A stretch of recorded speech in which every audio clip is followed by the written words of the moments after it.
नमस्कार। अखंड भारत के आजादी के इतिहास में 14 अगस्त की वो तारीख जो आंसू और चीखों से लिखी गई थी, यही वो तारीख है जब देश का विभाजन हुआ। प्रधानमंत्री नरेंद्र मोदी ने हर साल स्वतंत्रता दिवस से एक दिन पहले 14 अगस्त को पार्टीशंस हॉरर रिमेम्बरेंस डे के तौर पर मनाने का निर्णय लिया है। आज भी एक पीढ़ी ऐसी है जिन्होंने विभाजन की विभीषिका को झेला है।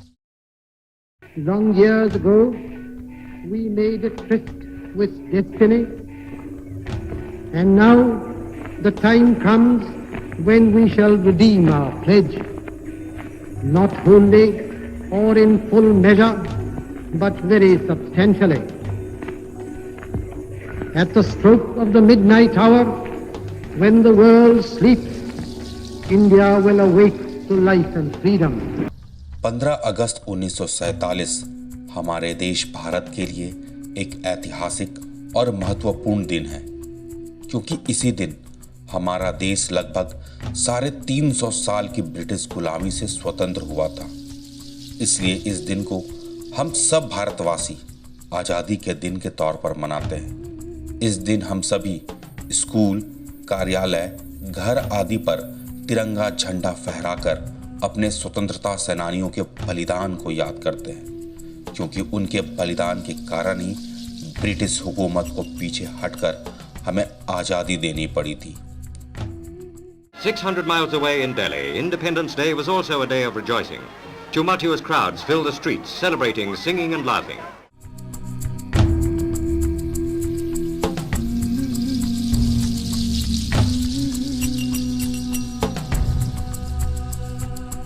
हमारे स्वतंत्रता सेनानियों के कारण अंग्रेजों ने हमें आज़ादी तो दी, लेकिन उन्होंने इस आज़ादी के साथ हमें एक दंश भी दिया, विभाजन का दंश।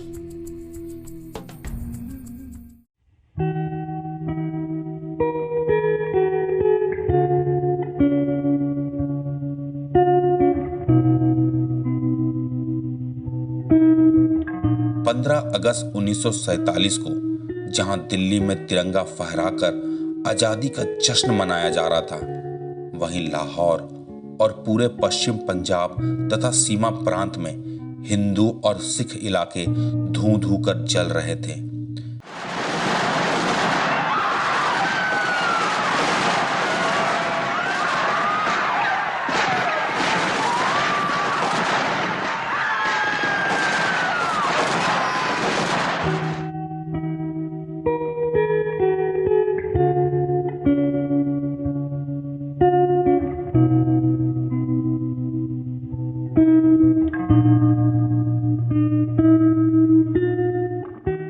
पार्टीशन जब हुआ तो उस टाइम में हम लोग के जो पेरेंट्स थे वो अपना पूरा बैलगाड़ी में सारा सामान लाद के चले, पर रास्ता में लोगों ने छीन लिया। फिर ये लोग लालपुर कैंप में आए, वहाँ से गाड़ी बैठ करके सब अमृतसर में सबको पहुँचाया गया। तो हम लोगों को ज़िला अलॉट हुआ जलंधर डिस्ट्रिक्ट। जलंधर में एक टांडा जगह है वहाँ। और कुछ दिनों के बाद वहाँ मन नहीं लगा तो हम लोग रोहतक डिस्ट्रिक्ट में आ गए। उस टाइम पंजाब था वो भी, अभी हरियाणा में। वहाँ पर हम लोग को ज़मीन मिल गया। फिर मेरे ग्रैंडफादर जलंधर से आर्मी लेके आए हम लोग को ले जाने के। खैर हम लोग को सेफली वहाँ से निकाल के और अमृतसर लालपुर कॉलेज में जो कैंप बना हुआ था वहाँ पर रख दिया। इतना हमको याद है कि वहाँ सवेरे जब उठे तो बहुत गोलियाँ चली, बहुत आदमी मरे। तो जैसे बाहर जाते हैं सवेरे उठ करके बारी में, तो लाशों के बीच से हम गुजर गए। वो नज़ारा अभी भी याद है। दूसरा दिन ट्रेन आई और हम लोग को ले आए अमृतसर से हम लोग को पता चला कि हम लोग के पेरेंट जो है वो जलंधर में है, तो हम लोग जलंधर चले गए। वहाँ से यही कहानी है। मारकाट शुरू थी उस टाइम में, किसी को सामान नहीं लाने दिया, खाली 3 कपड़ा में आए। और इतना जुल्म किया वो लोग, जो लोग घर छोड़ के चले गए थे, हम लोग देखे हैं उसको, वो लोग को घर लूट लिया गया, खाली कर दिया पूरा। और हमरे रहते वहाँ पर हिंदुस्तान से जो मुसलमान गए थे वो वहाँ पहुँच गए थे, हम लोग उनको भी देखे हैं। और उन लोगों को उस टाइम में क्या था कि जिसको जो घर पसंद है वो ले ले। ऐसे ही हम लोग के साथ यहाँ हुआ, हम लोग देहात में पहुँचे, जो घर पसंद आया था वो ले लिया, ये पसंद नहीं है छोड़ के दूसरा ले लिया, का कोई सामान तो था नहीं कुछ। विभाजन के तहत अंग्रेजों ने भारत का 30% भाग काटकर पाकिस्तान नाम से एक अलग देश बना दिया। पाकिस्तान मेरी लाश पर बनेगा की घोषणा करने वाले महात्मा गांधी भी इस विभाजन को रोक नहीं पाए। भारत के विभाजन की पटकथा आजादी से बहुत पहले लिखी जा चुकी थी। इसके पीछे हिंदू और मुस्लिमों के अपने अपने अधिकार और राजनीतिक हितों को कारण बताया जाता है, लेकिन एक सच यह भी है, ब्रिटिश कभी नहीं चाहते थे कि दक्षिण एशिया का यह देश कभी भी चैन की सांस ले। वो अब का पाकिस्तान से पहले तो भारतवर्ष था, पाकिस्तान से यहाँ पर जब आ गए तो वो थोड़ा थोड़ा आदमी कैंप, ये इसमें कैंपों में हम लोग को लाया गया, जैसे रिफ्यूजीज को यहाँ ले जाया जाता है वैसे ही लाया गया। देखिए हम लोग का वहाँ खेती बाड़ी था, बहुत अच्छा पोजीशन था, 80% जनता जो है वो मोमडन थी, मगर हम लोग का दबदबा होता था, सब कुछ था। मगर 13 अगस्त को all of sudden cheese he change हो गई। पहले हल्ला गुल्ला हो रहा था, 1 साल से हल्ला हो रहा था कि हिंदुस्तान पाकिस्तान होगा, हिंदुस्तान पाकिस्तान होगा, मगर 13 अगस्त को बहुत झमेला हो गया, घेराव कर दिया गया।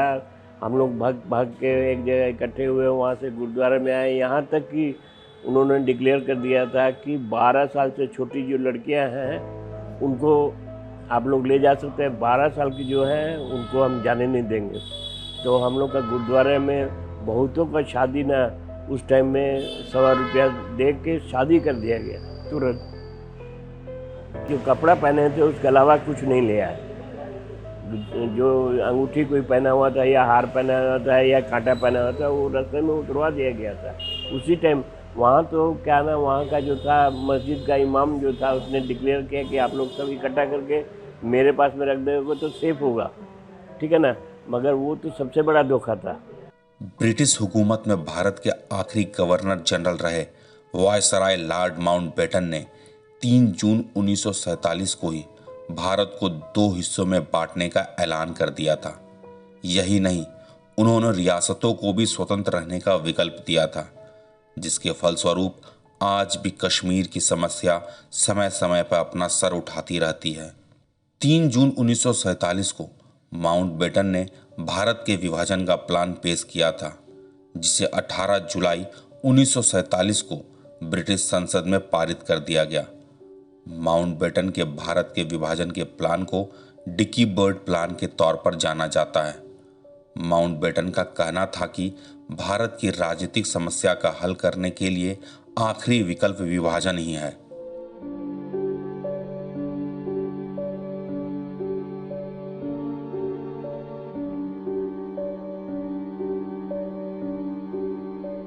वहाँ जब पार्टीशन हुआ, वहाँ पर से गदर जब मचा, सबको काट मार शुरू हुआ, तो हमारे फादर जब हम लोग को लेके आए वहाँ से, तो हम लोग एक जगह पहले, हमारे जैसे बताते थे मेरे फादर, तो हम लोग एक जगह पर इकट्ठे हुए। वहाँ गुरुद्वारा था, सब लेडीज़ लोग को एक जगह इकट्ठा कर दिया गया कि लेडीज़ लोग कर कम से कम ये आपत्ति नहीं आनी चाहिए। आदमी लोग ऊपर खड़े हो गए, कुछ दीवारों में, कुछ ऊपर गुरुद्वारे के ऊपर चढ़ गए। वो ऐसा माहौल बन गया कि जैसा अभी कुछ होने ही वाला है। बहुत बड़ा झमेला हुआ। उसके बाद में कुछ लोग नीचे उतरे, उधर से मोहन साहब भी गुजर रहे थे, वो उधर से गुजर रहे थे, वो हासलपुर को बचाने जा रहे थे। तो उधर से उनसे कहा गया कि पहले ये जो बैठे हुए हैं यहाँ वाले, इनको बचाया जाए, वो तो बाद में जो होगा सो होगा। वो अब्दुल्ला शाह का डेरा था, उसमें अब्दुल्ला शाह को मोहन साहब ने आके कहा कि आपके ये आदमी जितने भी हैं मैं गिन के दे रहा हूँ, अगर एक आदमी भी इसमें से मारा गया तो मैं तेरा पूरा वंश ख़त्म कर दूँगा। ये डर उसने जब पैदा किया गया तब उसने अपने आदमी बाहर खड़े कर दिए और हम लोग को सबको उन्होंने खुद रक्षा किया। और फिर जब हम लोग वहाँ से निकले तो हम लोग के लिए वो उन्होंने ना कोई कपड़ा छोड़ा, ना कोई सोना छोड़ा, कुछ भी उन्होंने नहीं छोड़ा। सारा कुछ मेरा जो है ना हम लोगों का लूट लिया गया वहाँ पर। वहाँ से मुश्किल से हम बचते बचाते हम लोग वहाँ से चले, रेलगाड़ी में चढ़े और हम लोग वहाँ पर आके अलवर में, इंडिया में अलवर में आके रहे। कुछ वहाँ पर कुछ खाने को नहीं था। हमारे फादर लोग फुटपाथ में कुछ काम किए, रेडी लगाए, कुछ लगाए, अपना करके कुछ किए। तब 10 साल के बाद हम लोगों को पाकिस्तान से जो हमारी वहाँ पर प्रॉपर्टी थी उसके एवज में हम लोगों को यहाँ हिसार में प्रॉपर्टी मिला था, हरियाणा में, उसके एवज में मिला। तब हम लोग की पोजीशन कुछ आगे सुधरी, वरना हम लोग पूरा 10 साल तक धक्के खाते रहे। ऐसा इन्होंने जो काम किया वो कोई भी नहीं करेगा। बहुत उन्होंने गलत काम किया हम लोगों के साथ, जो हम बता नहीं सकते। दृश्य जो बोले हम बता नहीं सकते आपको ये दृश्य।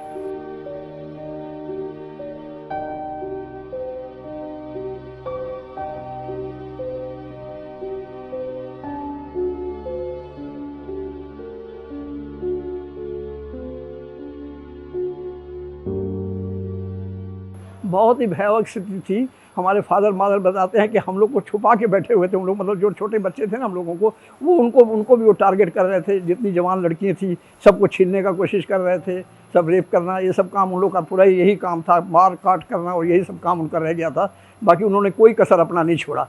विभाजन के कारण लाखों लोग अपने ही देश में शरणार्थी बन गए थे। करीब 125 करोड़ लोगों को अपना घर छोड़कर विस्थापित होना पड़ा था। विभाजन के बाद लाखों लोग पैदल तथा बैलगाड़ियों के सहारे अपने पुरखों की जमीन छोड़कर अपने छोटे मोटे सामान के साथ छोटे बच्चों को उठाए, महिलाओं को बीच में रखकर बड़े बूढ़ों को संभालते हुए भारत की ओर आ रहे थे। वहीं कुछ लोग रेलगाड़ियों के छत पर अपने बाल बच्चों समेत बैठकर भारत आने के लिए मजबूर थे। अगर कोई मेरे शरीर के 2 टुकड़े करे तलवार से तो कैसी तकलीफ़ होगी, वही तकलीफ़ थी उस वक़्त।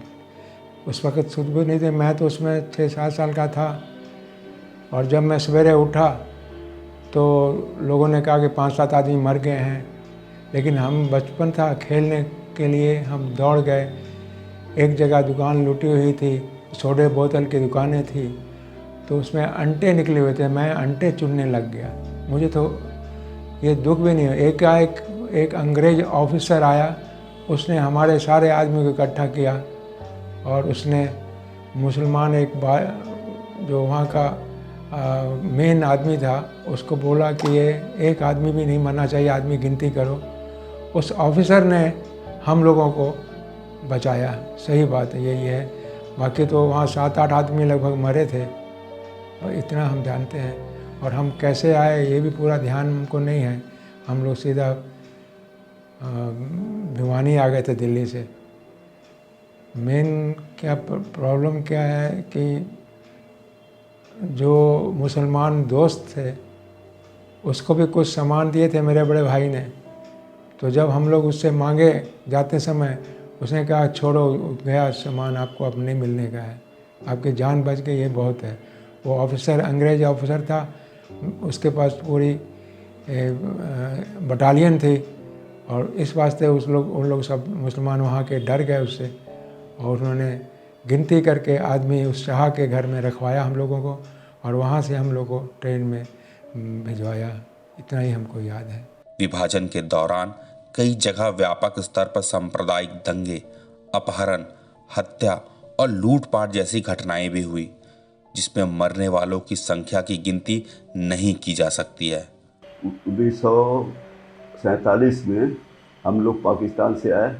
जब पाकिस्तान से जब हिंदुस्तान पाकिस्तान का बंटवारा हुआ, हमारा समाज एक ही जगह भावलपुर स्टेट कैंपुर में एक ही गांव में रहते थे सब। जब वहाँ पर हल्ला शुरू हुआ कि भाई अब हिंदुस्तान पाकिस्तान बंटवारा होगा, तो तो लोगों को विश्वास नहीं होता था। लेकिन अचानक 14 अगस्त को अनाउंस होने के बाद में जो है वहाँ भी बहुत हल्ला हो गया। जैसा हमारे बुजुर्ग बताते हैं कि अब जो है हिंदुस्तान पाकिस्तान छोड़ के जाना पड़ेगा, या तो उनका कहना था कि मुसलमान बन के यहाँ रहिए, या मतलब कि आप हिंदुस्तान छोड़ के चले जाइए, हिंदुस्तान चले जाइए। कि वहाँ लोगों पर बहुत ज़्यादा अत्याचार हुआ। वहाँ बाढ़ आ गई उस समय और बीमारी फैल गई,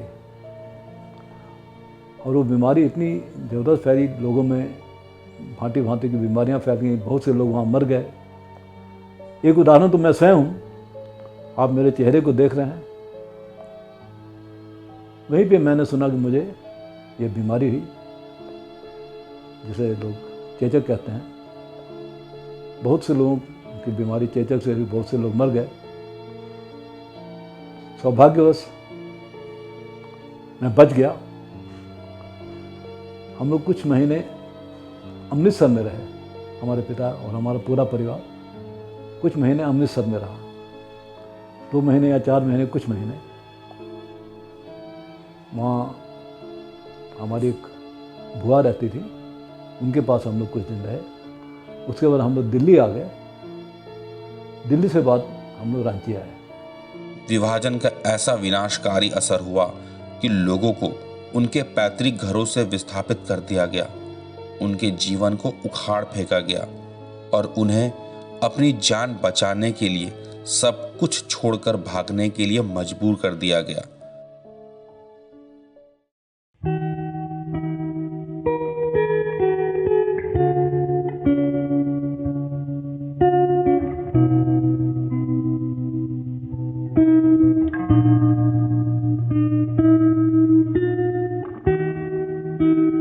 हम लोग वहाँ से चले, वहाँ से बड़ी दिक्कत, वहाँ से बिल्कुल मार पीट, ये हो काट पाट सब आँख से देखे। मैं उधर 7-8 वर्ष का था, मैंने देखा काटते हुए लोग। उसमें क्या ना खाना ना पीना, तो मैं लोग उसमें जहर मिला दिए, थोड़ा खाने में कुआं में जहर मिला दिए। लोग बहुत मरे, सैकड़ों हज़ारों लोग मरे वहाँ, जो मैंने आँख से देखा।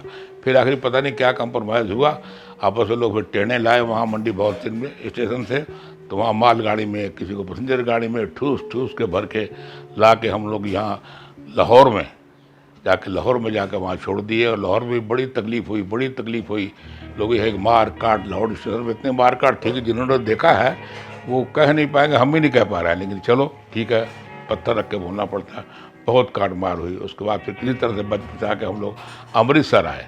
अमृतसर के बीच में वहाँ एक बाग वहाँ है, अटारी है, वहाँ पर तो लोगों ने रात में 12-1 बजे छोड़ दिया। गर्मी दुनिया भर की, नीचे सांप बिच्छू ये वो बहुत लोग काट के वैसे ही मर गए। पर चलो अमृतसर जब हम लोग आए तब उसके बाद कुछ थोड़ी चैन, अमृतसर लोगों ने हम लोग को शरण दिया, वहाँ खाना पीना खाए। उसके बाद हम लोग वहाँ से हम लोग अम्बाला भेज दिया। अम्बाला कैंप में हम लोग आए। कुछ कह नहीं पा रहे, आगे क्या बताऊँ मैं आपको। वहाँ रहे, कुछ खाने पीने को नहीं, कुछ मदद हिंदुस्तान वालों ने किया। किसी ने कमल दिया, किसी ने रोटी दिया, किसी ने कपड़ा दिया। माँ बहनों की इज्जत तो बिल्कुल थी ही नहीं, यहाँ पर आके बची जो बची हिंदुस्तान में। खैर उसमें बहुत कुछ हुआ। उसके बाद फिर वहाँ अम्बाला कैंप में रहे, वहाँ से दिल्ली कैंप पे आ गए। दिल्ली, पुरानी दिल्ली, हम लोग रेलवे स्टेशन में 1 महीना रहे। 1 महीना पूरा हमको याद है। वहाँ से खाना खुना क्या मिल रहा था, कुछ थोड़ा बहुत। फिर वहाँ से आगे आए। फिर हम लोग बहुत दिन बाद वहाँ पहुँचे। दिलदार नगर है यूपी में, डिस्ट्रिक्ट गाजीपुर में। वहाँ फिर आके हम लोग वहाँ एक थे भले सज्जन, उन्होंने अपना मकान दिया, 5 रुपये भाड़ा लिया, दुकान भी दी वहाँ किए। क्या लोगों ने गाड़ी में बिस्कुट बेचे, टेढ़ों मूँगफली बेचे, हम लोग बुजुर्गों ने बेचा। तो उसके बाद आस्ते आस्ते करते भगवान की दया हुई। अब हिंदुस्तान में बसे, हिंदुस्तान में खूब बड़े मौज से रह रहे हैं। अब मैं रांची में रहता हूँ और अच्छा खाता पीता हूँ, कोई दिक्कत की बात नहीं है।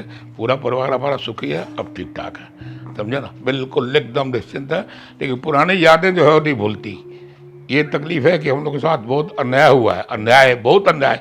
अरे भाई ठीक है, हिंदुस्तान बदले, पाकिस्तान बदले, राजे बदले, लेकिन राज तो नहीं बदलता ना। यही बुजुर्ग कहते थे, अरे भाई ठीक क्या है, हिंदुस्तान पाकिस्तान होगा, राजा बदलेगा, राज नहीं बदलेगा। लेकिन वही हुआ, राज बदला और इतना नुकसान हुआ, ईश्वर जाने। जो बुजुर्ग हमारे बता, सब बुजुर्ग तो मर गए। अब चुने मुने रह गए। हम लोग 75 साल हो भी गया पाकिस्तान बने, और हम चुने मुने रह गए हैं। बस यही अपनी हालत है, भगवान भला करे। अब हिंदुस्तान में आज़ाद है, बिल्कुल ठीक है, कोई किसी की अब तकलीफ नहीं है। भारत का विभाजन हुए आज कई साल बीत गए हैं, लेकिन आज भी दोनों देशों के घाव पूरी तरह से नहीं भरे हैं। उस समय वहाँ के लोगों का, जितने भी हमारे हिंदू थे, सिख थे, उनको काटने का, मारने की पूरा प्रोग्राम उन्होंने बनाया था। और जिस समय हमारे समाज की, हमारे परिवार की जितने भी औरतें थी, सभी को उस समय हमारे बुज़ुर्गों ने गुरुद्वारा साहब में इकट्ठा करके उनके ऊपर मिट्टी तेल छिड़क दिया गया था, ताकि अगर कोई भी किसी भी औरत पर हाथ लगावे तो अपने आप को जलाकर वो अपनी मौत सामने ले लेंगे, परंतु उनका ये स्वीकार नहीं करेंगे। बहुत ही भयावह मंजर को देखते हुए किसी तरह बचते हुए वो हिंदुस्तान पहुँचे थे। और यहाँ आके सबों ने, हमारे बुज़ुर्गों ने मेहनत मजदूरी की, अपने बल पर यहाँ खड़ा हुए आज हमारा समाज सक्षम है। रात के टाइम निकल, दिन में मुश्किल नहीं था, रात के टाइम निकलना मुश्किल था उस टाइम में। जब भी उन लोग हमारे गांव में अटैक करते थे, रात को ही करते थे उन लोग।